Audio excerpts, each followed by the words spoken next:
సీతమ్మ వాకిట్లో సిరిమల్ల చెట్టు రీ-రిలీజ్ on this Friday. అంటే ఈ రీ-రిలీజ్ అనేది నాకు ఒక చేసినప్పుడల్లా ఒకటి గుర్తుకొస్తుంది. 98లో మేము తొలి ప్రేమ సినిమా డిస్ట్రిబ్యూట్ చేసినప్పుడు అప్పుడు అది మాకు 5 years రైట్స్ ఉండేది. సో ఎప్పుడు డబ్బులు తక్కువ ఉంటే అప్పుడు దాన్ని రీ-రిలీజ్ పెడితే ఆ సినిమా ద్వారా మనీ వచ్చేదన్న. అలా ఒకసారి అమృత సినిమా ఫ్లాప్ అయినప్పుడు ఫైనాన్షియల్గా చాలా స్ట్రెస్లో ఉంటే మళ్ళీ రీ-రిలీజ్, అది 4th టైం. అప్పుడు కూడా ఆ రోజుల్లో అది 10 to 12 lakhs షేర్ కలెక్ట్ చేస్తుంది. అంటే అప్పటి రోజులన్నిటినే మిరాకిల్ డేస్. అలాంటిది ఇప్పుడు కూడా ఆడియన్స్ వాళ్ళ రీ-రిలీజ్ పెడుతుంటే ఎంత ఇంట్రెస్ట్గా థియేటర్కి వస్తున్నారంటే, ఇప్పుడు హైదరాబాద్లో 10 థియేటర్లు వేస్తే ఆల్మోస్ట్ 10 థియేటర్లు ఫుల్ అయిపోయాయి. సో అంటే మేము నిర్మాతలుగా ఆలోచించుకోవాల్సింది, జనాలు థియేటర్కి రావట్లేదు అనేది ఒక స్టేట్మెంట్ ఎప్పుడు జరుగుతూ ఉంటుంది. ఓటీటీలో ఉంది. ఈరోజు సీతమ్మ వాకిట్లో సిరిమల్ల చెట్టు ఓటీటీలో ఉంది, ఆల్రెడీ చూసేశారు. అయినా ప్రేక్షకులు రావడానికి ఇంట్రెస్ట్ చూపిస్తున్నారంటే ఒక మంచి కాంటెంట్ మళ్ళీ వెళ్దామని వస్తున్నారు. అలాగే మహేష్ బాబు గారు అభిమానులు కావచ్చు, వెంకటేష్ గారు అభిమానులు కావచ్చు, థియేటర్కి వెళ్ళి ఈ సినిమాని ఒక ఆ బ్రదర్స్ మధ్య ఉన్న మూమెంట్స్ని ఎంజాయ్ చేద్దామని ఇన్ని థియేటర్లు ఫుల్ చేశారంటే చాలా హ్యాపీగా ఉంది. హ్యాపీ కంటే హ్యాపీనెస్తో పాటు నాకు ఐడియాలజీ, ఓహో అంటే మనం మంచి సినిమాలు తీయటానికే ఫైట్ చేయాలి, ప్రేక్షకులు థియేటర్కి వస్తారని రీ-రిలీజ్ కూడా ప్రూవ్ చేస్తున్నాయి. సో ఇది మీతో షేర్ చేసుకుందాము అని ఈరోజు ప్రెస్ మీట్ పెట్టడం. అలాగే ఆంధ్రాలో ఎవ్రీవేర్ వేసిన దగ్గర డే 1 60%, 70% అడ్వాన్స్ బుకింగ్లో ఉన్నాయి. మోస్ట్లీ ఫ్రైడే కల్లా అవి రన్నింగ్ ఫుల్స్ అయిపోతాయి. సో అలాగే సుదర్శన్ 35mm సెకండ్ డే కూడా 8th రోజు కూడా 4 షోలు ఫుల్ అయ్యాయి. అంటే చాలా ఒక మళ్ళీ సినిమా రిలీజ్ చేస్తుంటే ఒక ఉండే హ్యాపీనెస్ కనిపిస్తుంది మాకు ఈ సినిమా ద్వారా. So I'm also watching on 7th morning 8 o'clock show. మళ్ళీ 12 ఏళ్ల తర్వాత థియేటర్లో సినిమా చూసి ఎంజాయ్ చేయాలని అనిపిస్తుంది. So I'm going to Sudarshan 35mm 8 o'clock show. And media వాళ్ళు మీరు కూడా వెళ్ళి 12 ఏళ్ల తర్వాత మళ్ళీ ఇద్దరు బ్రదర్స్ వస్తున్నారు కాబట్టి ఎంజాయ్ చేయండి.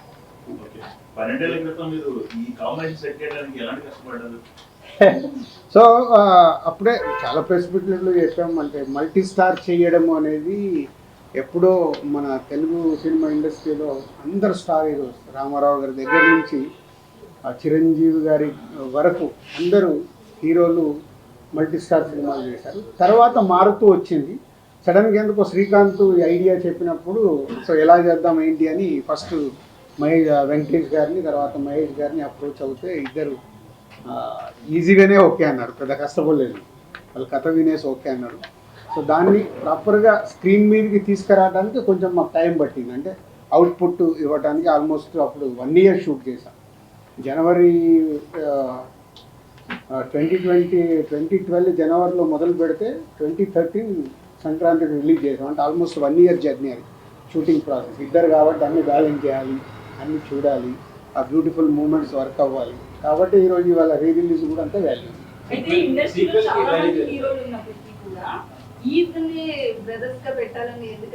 అట్లా ఇప్పుడు ఒక కథ అనుకున్నప్పుడు ఎవరు కరెక్ట్గా ఉంటారని అప్రోచ్ అవుతాము. వాళ్ళిద్దరు అప్రోచ్ అవ్వగానే ఇద్దరికి ఆ రోజుల్లో అట్లా కాదు. అంటే వెంకటేష్ గారికి సురేష్ బాబు బ్రదర్, మహేష్ బాబు గారికి రమేష్ బాబు గారు బ్రదర్. సో ఈ కథలో ఉన్నప్పుడు వాళ్ళు ఓన్ చేసుకుంటారు. అట్లాగే వాళ్ళిద్దరు ఈ సినిమా చేసేటప్పుడు చాలా టైం స్పెండ్ చేశారు. వెంకటేష్ గారు మహేష్ బాబు గారు డిన్నర్లో కలవడము, ఎలా జర్నీ చేద్దాము, స్క్రీన్ మీద ఎలా ఉండాలి, చాలా హోంవర్క్ చేస్తున్నారు వాళ్ళు. అందుకే అంత దగ్గరగా కనిపిస్తుంది, ఒక న్యాచురల్ ఫిలిం లాగా కనిపిస్తుంది.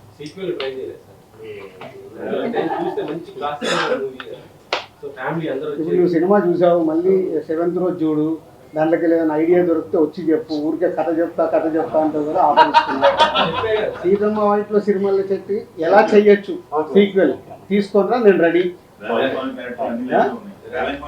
అందరు క్యారెక్టర్లలో ఉంటాయి, దొరికిందనుకో తప్పే లేదు. ఏమో టర్నింగ్ పాయింట్ అదేనేమో, అందుకే రీ-రిలీజ్ అవుతుందేమో. ట్రై లాంగ్ గ్యాప్ తర్వాత మల్టీ స్టార్ తీశారు. కానీ అప్పట్లో వచ్చిన టాక్ అవన్నీ మంచి పేరు వచ్చింది, మంచి సినిమా తీశారని ఇది వచ్చింది. కమర్షియల్గా అప్పుడు అంత పే చేయలేదు మీకు అనేది ఒక టాక్. దాని గురించి ఇప్పుడు మాట్లాడుకోవచ్చు. కాదు మీరు ఎట్లుంటుందంటే మీ మీడియా వాళ్ళది మాకు డబ్బులు మిగిలిన సినిమాలేమో ఇలా మాట్లాడతారు. సీతమ్మ వాకిట్లో సిరిమల్ల చెట్లు ప్రొడ్యూసర్కి నాకు డబ్బు మిగిలింది, సినిమాకు ఉన్న ప్రతి డిస్ట్రిబ్యూటర్కు డబ్బు మిగిలింది. అంటే అప్పట్లో ఉన్న టాక్ మంచి పేరు వచ్చింది, పెద్ద హీరోలను పెట్టి సినిమా తీశారు, అంత బాగుంది. కానీ కమర్షియల్గా అంత పే కాలేదు. మళ్ళీ అదే చెప్తున్నా లక్ష్మణ, 12 ఏళ్ళ తర్వాత నేను మాట్లాడుతున్నా. డే 1 మీలాంటి వాళ్ళు అంటే నేను అందరినీ కలపట్లేదు, అద్భుతంగా ఉంది అన్ని మార్నింగ్ షో అయిపోయి చెప్పిన మీడియా వాళ్ళు ఉన్నారు. అబ్బా 2 హీరోల్ని పెట్టుకొని ఏందండి ఇలా తీశారు, ఇంకా మేము ఏవిదో ఎక్స్పెక్ట్ చేసాం. అది మీరు ఎక్స్పెక్ట్ చేశారు, మా తప్ప ఎందుకు అవుతుంది? అడుగుతున్నా అది ఒక్కొక్క థియేటర్ ఫుల్ అవుతున్న కొద్దీ పెంచుతున్నాయి. వాళ్ళ వెడ్నెస్డే కదా, ఫుల్ అయిన కొద్దీ అన్ని మెల్లిగా 10 స్క్రీన్స్కి వచ్చినాయి, అన్ని ఫుల్స్ అయ్యాయి. అంటే ఫ్యాన్స్తో పాటు ఫ్యామిలీ ఆడియన్స్ కూడా టికెట్స్ అడుగుతున్నారు. సో ఫ్యామిలీ ఆడియన్స్ అడుగుతున్నారంటే వాళ్ళు కూడా థియేటర్కి వెళ్ళి ఎంజాయ్ చేద్దాం. ఇంట్లో టీవీలో పెట్టుకోవచ్చు కదా, కానీ బిగ్ స్క్రీన్లో చూసే మ్యాజిక్, ఆడియన్స్తో పాటు ఫుల్ క్రౌడ్లో చూసే మ్యాజిక్ టీవీలలో మనం దీంట్లో చూస్తే రాదు. చాలా ఫుటేజ్ ఉంది కానీ ఏమి యాడ్ చేయట్లేదు.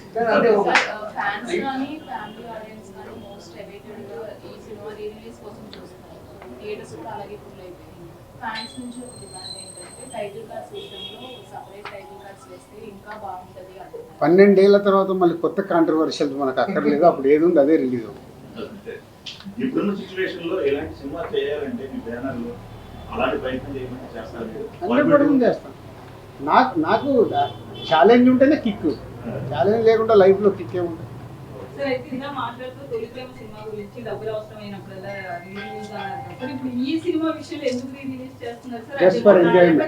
కాదు ఏం లేదు, మరి పక్కన 300 కోట్ల సినిమా వచ్చింది కదా, మర్చిపోయా ఏంటి?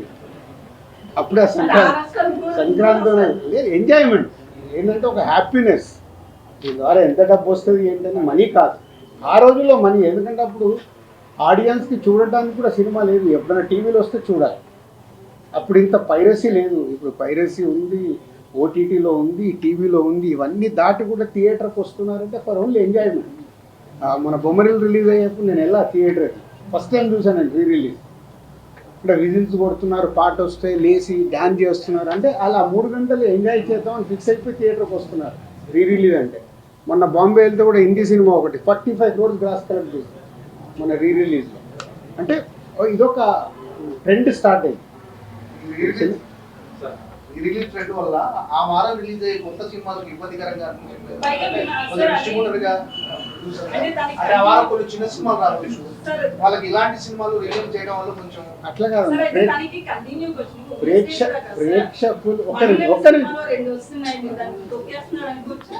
నీకు కావాల్సింది అదిగా హెడ్లైన్. ఇప్పుడు ప్రేక్షకులు కోరుకుంటేనే కదా 10 థియేటర్లు ఫుల్ అయ్యాయి. ఎందుకు ఫుల్ అయ్యాయి? అడ్వాన్స్ బుకింగ్గా ఈరోజు 10 థియేటర్లు ఫుల్ అయ్యాయంటే ఎందుకు? ప్రేక్షకులు కోరుకునేది మనం ఇవ్వాలి, కానీ ప్రేక్షకులు కోరుకుని మనం ఎంత పెద్ద సినిమా ఇచ్చినా వాళ్ళకి నచ్చలేదనుకో బాయ్ బాయ్ చెప్తున్నారు మార్నింగ్ షోకి. దానికి తోడు మీ సోషల్ మీడియా ట్రోలింగ్ మామూలుగా ఉందా, నాశనం చేసే వరకు వదిలిపెట్టట్లేదు. సో వ్యవస్థలో ఉంది, మనం ఎవరిని అనలేము. సో ప్రేక్షకులు రెడీగా ఉన్నప్పుడు మనం ప్రేక్షకులు ఎంజాయ్ చేస్తామంటే మీరు ఎంజాయ్ చేయొద్దు, మీరు ఈ సినిమా చూడండి అంటే చూస్తారా? ఖాళీగా ఇంట్లో కూర్చుంటారు, చూడు.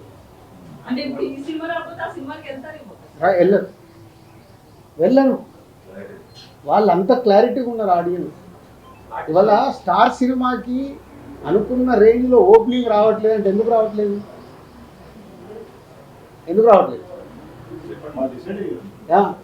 ఎలా డిసైడ్ అవుతున్నారు? టీజర్ ట్రైలర్తో నాకు ఫిక్స్, అరే దీనికి వెళ్దాం. మీకు అన్నిటికంటే విచిత్రం ఏంటంటే ఈరోజు సినిమా ఆన్లైన్ ఓపెన్ చేయగానే డిసైడ్ అయిపోతుంది ఏ రేంజ్లో బుకింగ్ ఉందంటే ఆ సినిమా హైప్ ఉందా లేదా ఇక్కడే తెలిసిపోతుంది. మా డిస్ట్రిబ్యూటర్లో కూడా అందుకే హైప్ లేదనుకో సార్ 10 లక్షల షాటు 20 లక్షల షాటు తెలిసిపోతుంది. మాకు సినిమా రిలీజ్ అయ్యి రిజల్ట్ అక్కర్లా, ఆన్లైన్ ఓపెన్ చేయగానే మన సినిమా రేంజ్ ఏంటి అనేది ఇక్కడే ఫిక్స్ 4 రోజుల ముందే. అంత అడ్వాన్స్గా ఉంది ఆడియన్స్. మీరు నెగిటివ్ ఆలోచించాల్సిన అవసరం లేదు, మీరు పాజిటివ్. దానికి ప్రొడ్యూసర్లని, డైరెక్టర్లని, హీరోలని ప్రిపేర్ చేయండి. మన సినిమా ఇక్కడే డిసైడ్ అవుతుంది, దానికోసం మేము ఫైట్ చేయాలి. నెగిటివ్ దాంట్లో జర్నీ చేయాల్సిన అవసరం లేదు. మంచి దానికోసం ఫైట్ చేస్తే మంచి కాంటెంట్ వస్తుంది. నాకు సీతమ్మ వాకిట్లో సినిమాల చెట్టు రిలీజ్లో నేను ఇన్స్పైర్ అవుతున్నాను. అరే ఆడియన్స్ రావట్లేదని నేను భయపడాల్సిన అవసరం లేదు. మొన్నే సంక్రాంతికి వస్తున్నాము, సెన్సేషనల్ హిట్ అయింది. థియేటర్లో హిట్ అయిన తర్వాత కూడా Z5 వాళ్ళు 12 అవర్స్కే ఇన్ టైంలోనే వాళ్ళు కేకులు తీసుకొచ్చి స్వీట్లు తీసుకొచ్చి ఇచ్చి వెళ్ళిపోయారు. This content. ఇంకా థియేటర్లు సో ఇలా జనాలు మనకు ఎనర్జీని ఇచ్చినప్పుడు ఎనర్జీని మనం పాజిటివ్ సైడ్ మర్చుకొని ఎస్ వాళ్ళకి రీచ్ అయ్యే సినిమాలు తీయడానికి ప్రయత్నం చేయాలి. చెప్తాను ఫైనల్ అయ్యాక చెప్తాను. ఫైనల్ కాకుండా ముందు అన్ని రూమర్స్. రిలీజ్ పైన హీరో రెస్పాన్స్ ఏంటి సార్? వాళ్ళకి తెలుసా రిలీజ్ అవుతున్నట్టు రెస్పాన్స్ ఏంటి? అంటే ఇవన్నీ మాకు ఎంజాయ్మెంట్ మూమెంట్. రెస్పాన్స్ ఏముంటుంది దీంట్లో? నేను ఏంటంటే 10 థియేటర్లు ఫుల్ అయినా హ్యాపీనెస్లో మిమ్మల్ని పిలిచా. మామూలుగా రిలీజ్కి ప్రెస్ మీట్లు అవసరం లేదు కదా. సో ఒక హ్యాపీనెస్ అనిపించింది. అరే ఇన్ని థియేటర్లు ఫుల్ ఏంటి, ఓవర్సీస్లో ఓపెన్ చేస్తే ఓవర్సీస్లో కూడా 40% 50% బుకింగ్ చేస్తున్నారు. ఓవర్సీస్లో అయితే $1 అయినా వాళ్ళు కూడా రెడీగా ఉన్నారు అక్కడ చూడటానికి. అంటే మీరు మార్నింగ్ 8కి దర్శనంకి వెళ్ళి సినిమా చూస్తానని చెప్పారు. మన ప్రెస్ మీట్లో అంజలి గారు కూడా ఈ సినిమా చూడలేదని చెప్పారు. మరి అంజలి గారు కూడా వస్తారు ఇక ఇప్పుడు ఫోన్లు చేసి పిలవాల్సిన అవసరం లేదు. మాకు హ్యాపీనెస్ కావాలనుకుంటే థియేటర్కి వెళ్ళి ఎంజాయ్ చేస్తాం. మాక్సిమం రిలీజ్ లో హీరోస్ వాళ్ళ బర్త్డేస్ లో ఏదైనా అకేషన్ లో రిలీజ్ చేస్తారు కదా, అలా కాకుండా ఈ డేట్ లో రిలీజ్ చేయడానికి మెయిన్ పర్టికులర్ రీజన్ ఏమైనా ఉందంటారా? అట్లా ఏం లేదు. సో అనుకున్నారు March 7th డేట్ చేద్దామని లాస్ట్ మంత్ అనుకొని టీం అంతా ప్రిపేర్ చేసి పెట్టేసాం. డిస్ట్రిబ్యూటర్ ఎంత ఎక్స్పెక్ట్ చేస్తారు సార్ ఈ మూవీ రిలీజ్ నుంచి? దీనికేమో ఎక్స్పెక్ట్ ఎంత వచ్చినా హ్యాపీనెస్. నేను చెప్పేది దీని ద్వారా వచ్చే డబ్బు కాదు. అంటే రిలీజ్కు ప్రేక్షకులు ఇలా థియేటర్కి వస్తున్నారంటే ఎగ్జిబిటర్ హ్యాపీగా ఉన్నాడు. సార్ ఈ సినిమా చేస్తుంటే ఫుల్స్ సార్ అని వాళ్ళే మామూలు హ్యాపీనెస్ కాదు కదా. ఆడియన్స్ చూసేవాళ్ళు తీసిన మాకు 12 ఏళ్ల తర్వాత మళ్ళీ థియేటర్లు వెళ్ళి థియేటర్ హౌస్ఫుల్లో చూస్తుంటే ఆ కిక్కే వేరు కదా. ఆ కిక్కే ఇంపార్టెంట్. రీసెంట్ గా మురారి లాస్ట్ చేస్తున్నారు సార్. మళ్ళీ కంపారిజన్ ఎందుకు? ఉన్న ప్రజెంట్ ట్రెండ్లో ఒక్కోసారి ఒక్కో ట్రెండ్ నడుస్తుంది. చిన్న సినిమాల ట్రెండ్ నడుస్తుంది, ఒక్కోసారి పెద్ద సినిమాల ట్రెండ్ నడుస్తుంది, ఒక్కోసారి రిలీజ్ ట్రెండ్ నడుస్తుంది. ఉన్న అన్ని సినారియోల్లో థియేటర్స్కి జనాలు బాగానే వస్తున్నారు, ఓటీటీలో కూడా బాగానే చూస్తున్నారు. చిన్న సినిమాలు రావాల్సిన అవసరం ఉందా? పెద్ద స్టార్ హీరో సినిమా మంచి సినిమా రావాల్సిన అవసరం ఉంది. చిన్న పెద్ద లేదు. ఇంకా మంచి సినిమా నీ పోస్టర్ దగ్గరికి వెళ్ళి, నీ టీజర్ దగ్గరికి వెళ్ళి, నీ పాటల దగ్గరికి వెళ్ళి, అది చిన్న సినిమా అయినా స్టార్ హీరో సినిమా అయినా అది రీచ్ అవుతే ఏ రేంజ్ కాదు. ఇప్పుడు చిన్న సినిమా అంటే 10 కోట్లు తీయొచ్చు, స్టార్ సినిమా అంటే 400 కోట్లు చేస్తుంది. నంబర్సే డిఫరెన్స్ కదా. అల్టిమేట్ కాంటెంట్ ప్రేక్షకుడికి రీచ్ అవుతే పోస్టర్ దగ్గర నుంచి టీజరు, సాంగ్, ట్రైలరు అన్నీ వాళ్ళకి ఎక్సైట్మెంట్ అవుతే చిన్న సినిమాలు కూడా ఫుల్ చేస్తున్నారు కదా.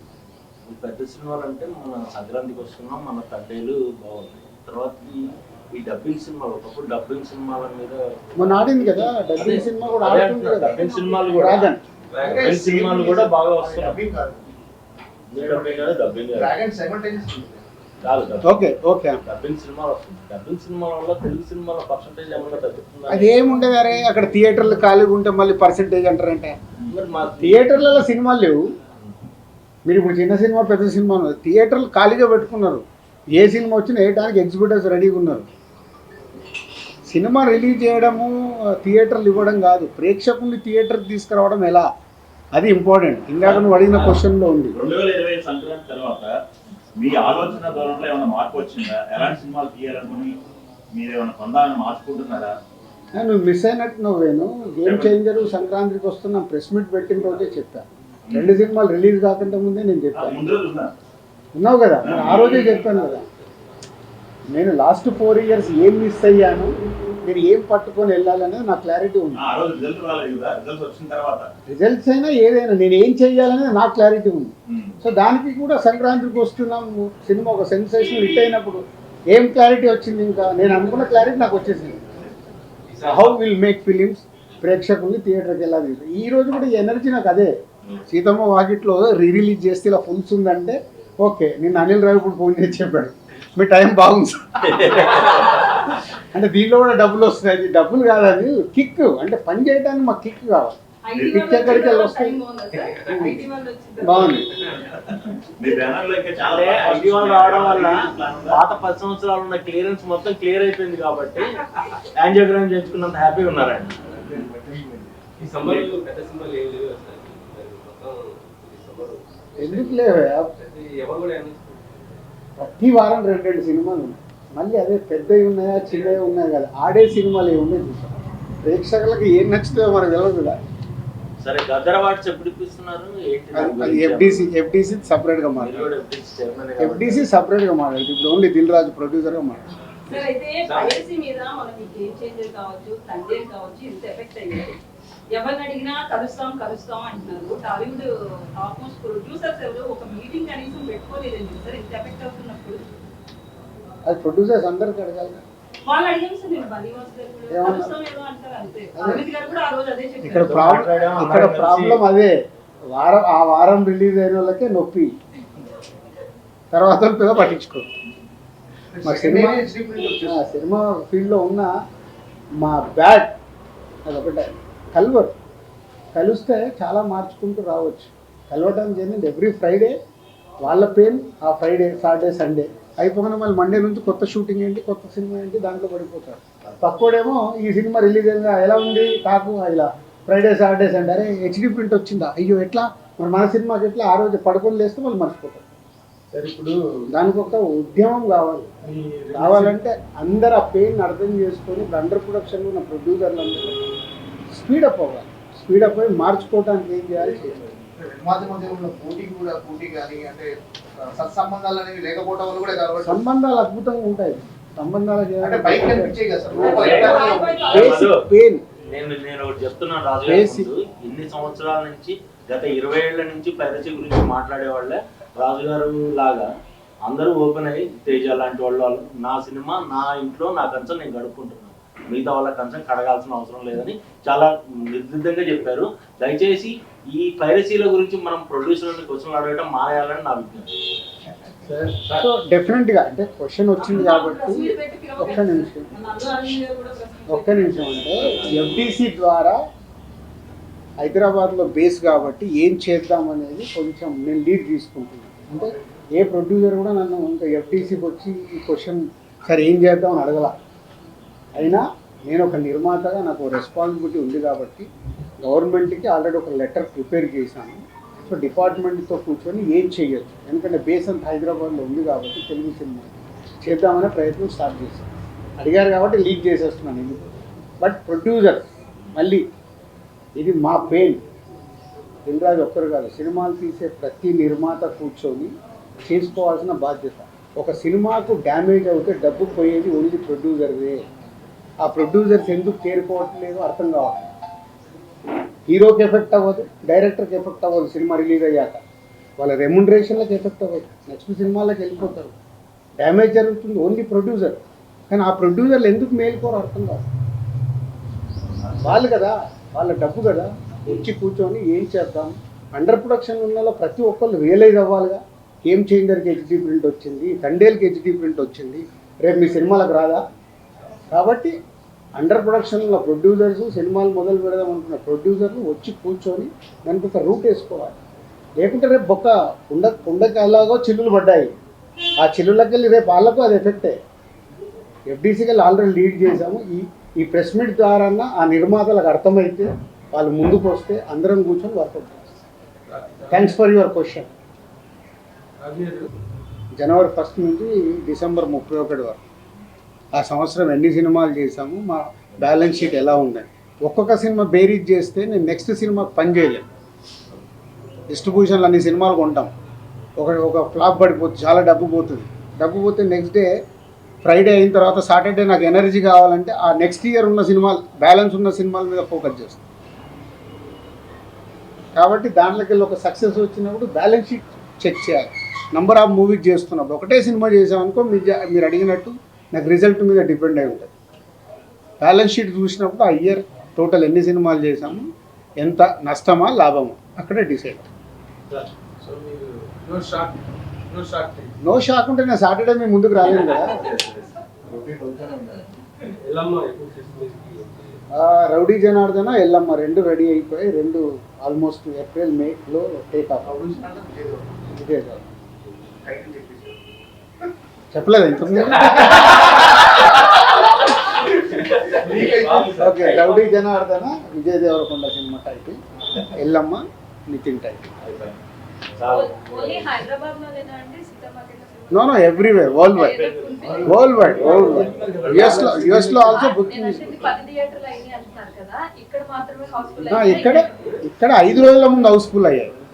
సో ఇప్పుడు ఇంకా ఫ్రైడే కాబట్టి ఇంకా 2 days ఉన్నాయి కదా, ఇప్పటికి బయట 60-70% ఉన్నాయి, రన్నింగ్లో ఫుల్ అయిపోతాను. మొన్న సంక్రాంతికి వస్తున్న సినిమాకి క్లోజ్ అయిపోయిన థియేటర్లు కూడా ఓపెన్ అయ్యే సినిమా గురించి విన్నాం సార్. అయ్యాయి మరి ఆ థియేటర్కి ఇస్తారా ఈ సినిమా? అంటే అది మళ్ళీ నా ఏరియా కాదండి, అది కింది వరకు ఎవరి దాళ్ళు, అది డిస్ట్రిబ్యూటర్ చూస్తాడు ఎక్కడ వేస్తున్నారండి మాకు ఇన్ఫర్మేషన్. Okay, thank you.